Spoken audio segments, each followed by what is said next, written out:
All right, guys, how we doing? Today I'm going to go through an epic hand from Scoop Final Table. Let's get into it. So here we go then. We are three-handed. We have a big chip lead here. This is the 109 that I won. Let's take a quick look at what happens. So in this spot, we should never be limping. There's a mistake from me straight away. We do limp. He goes for a check back, and we get this board. So we have a straight draw. I decided to check. I'm going to go for a check call, and you can see he's got the 8-6, and he's going to go for an overbet here.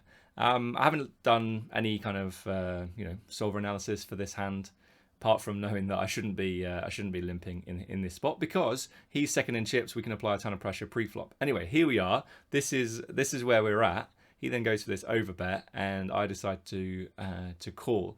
And in my head, I'm thinking, well, do you know what? Like, if we can spike a 9, I just felt like there was a chance that he had a straight here. So this is obviously a massive caller for this guy. But yeah, we check. He then bets fairly small now, which I think is pretty good.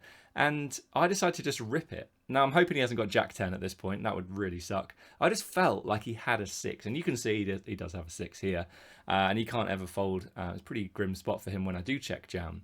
Like, what am I bluffing in this spot? But he can't ever fold. But it is a massive overbet here to jam an extra 44 million chips into the pot. But yeah, I just felt like he had a 6, and I don't know what it was. I'm not a feel player at all, but in this moment, I just felt like this was a great spot to go for the jam and stack him when he has a 6. Also, like, there's a ton of river cards that can be pretty tough to play. So yeah, I decided to get it in, and we win this hand, and now we're heads up with a huge chip lead and a massive opportunity to win a scoop.